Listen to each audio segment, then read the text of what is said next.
Welcome to StratNewsGlobal. I'm Surya Gangadharan. We've had some interesting developments in Nepal, political developments, where the current Prime Minister Prachand has changed his alliance partners. He's dumped the Nepali Congress, and is now in alliance with the Communist Party of Nepal, Unified Marxist Leninist. And we are going to get some perspective on that from our guest in Kathmandu, Yubaraj Ghimire, editor of DeshSanchar.com. Yubaraj, glad to have you. Thank you. Thank you, Sri.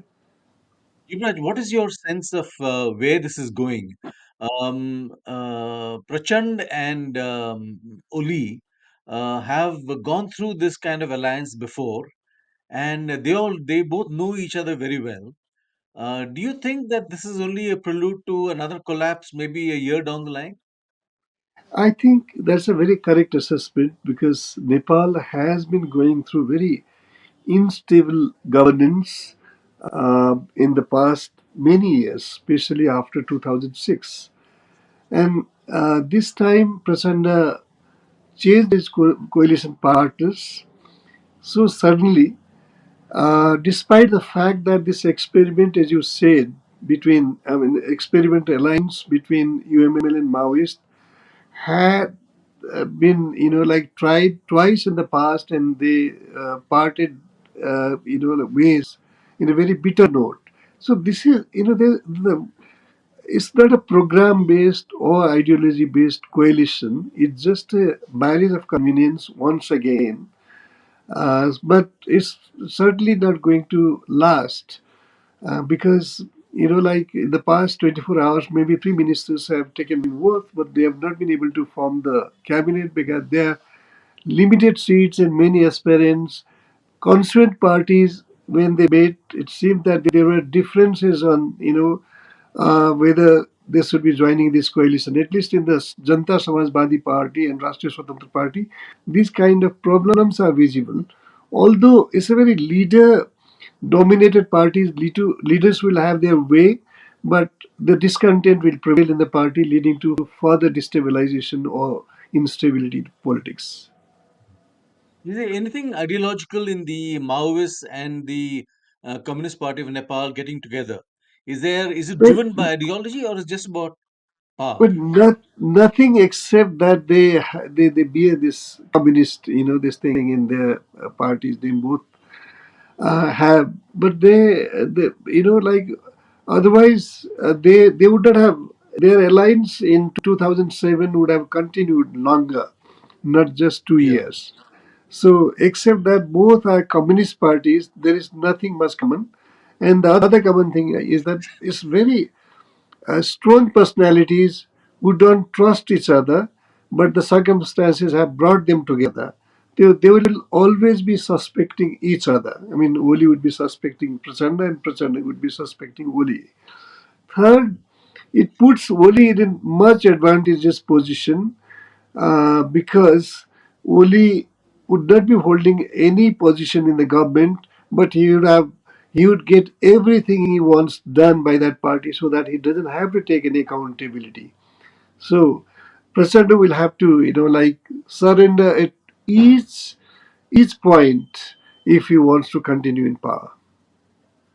Mhm. Tell me, has Oli lost ground within the party? This is something you were mentioning some time ago, that since he's Yes, been out of power for some time, he may yes. have lost ground within his own party. Yeah, that is true because in the elections that took place in the UML, Oli's opponents won in three provinces, and his supporters won in three provinces. One, Bagmati, was 50-50. So in order to retain his clout also, maybe Oli felt it necessary to be part of the government. Mhm. So Oli can blackmail and keep Prachand unstable, while at the same time trying to shore up his own position in his own party. Well, I mean, that may be a bit strong point to blackmail, but definitely Oli would be ruling without accountability within the coalition using Prasanda. Mhm. There are two other parties in this coalition, this new Yes, Yes, yes, the Rashtriya Swatantra Party and the Samajwadi Party. Can you yes. briefly tell Yeah, us what some these two yeah. parties are about?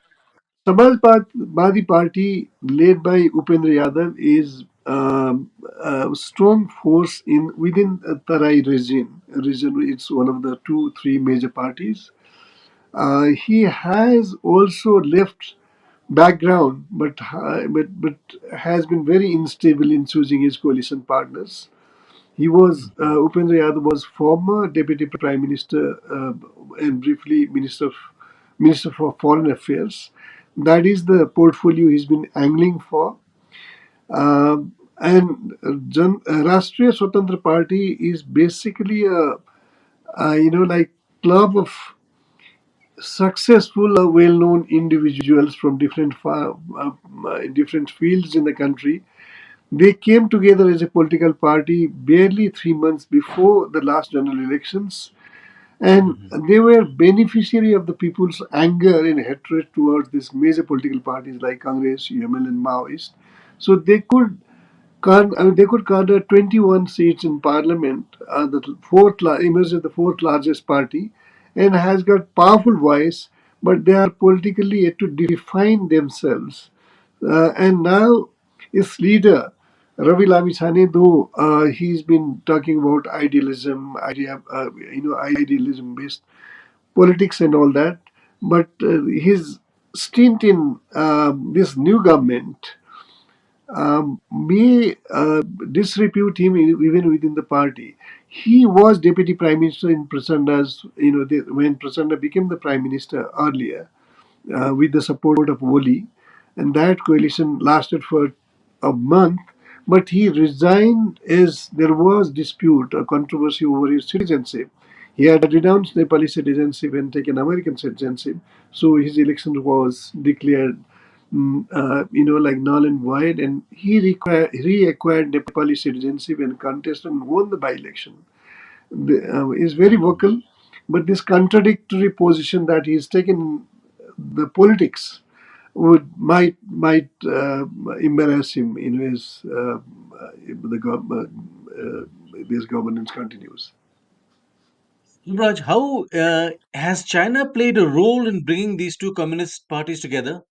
Well, it is always perceived that way when Maoist and UML uh, formed a pre-election alliance and subsequently they merged in 2017-18.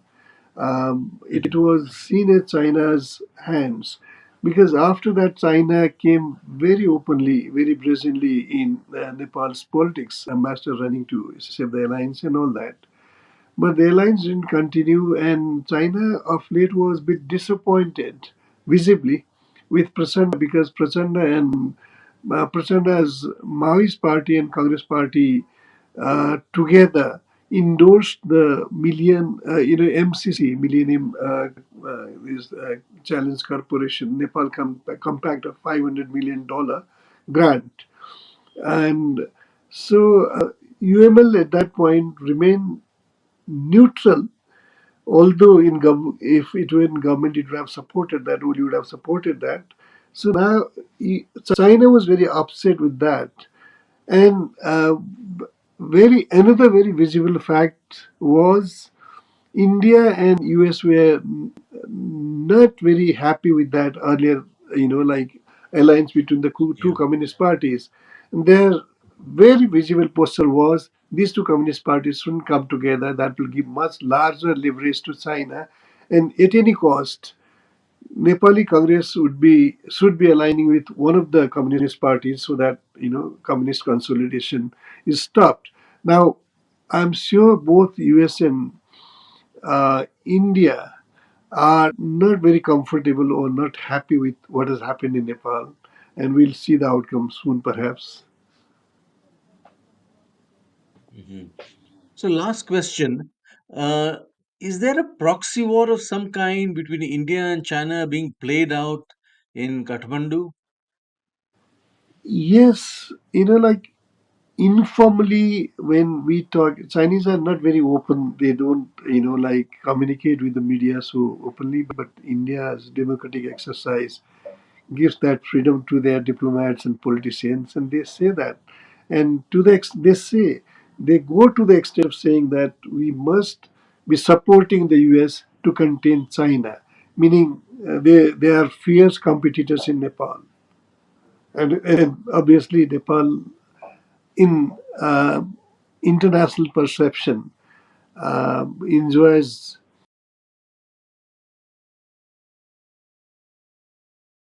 importance. So both countries have a sizable presence. They compete and at times confront with each other. Okay. Okay. So, any predictions going forward, Yubraj?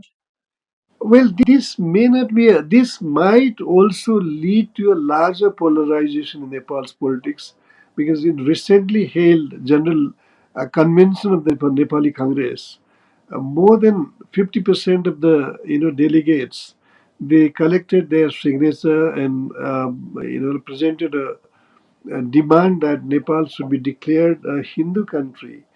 So consolidation of communist parties and majority of the Nepali Congress going for a Hindu country might, and Rashtriya Prajatantra Party and some other forces going to launch their demand for Nepal's earlier status as a Hindu kingdom, which is to begin in 2 weeks' time, might lead to some kind of polarization in Nepal's politics, right? Liberal,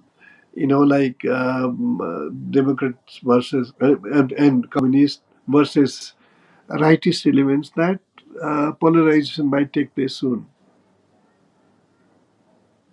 Hmm. So, we are going to be in for some interesting times in Nepal, I can see. Yes, Probably maybe, this. yeah, maybe interesting in many Yeah, sense, but political stability will continue to elude Nepal for some time, it seems. yeah. Tragic. Anyway, Yubraj, thanks very much. This was at short Yeah, notice, and we just thank you. wanted a quick perspective on what was going on there. Thanks very much, and we'll be getting back to you at some point when things get even more interesting. Yeah, Thank you, thank you. Yubraj.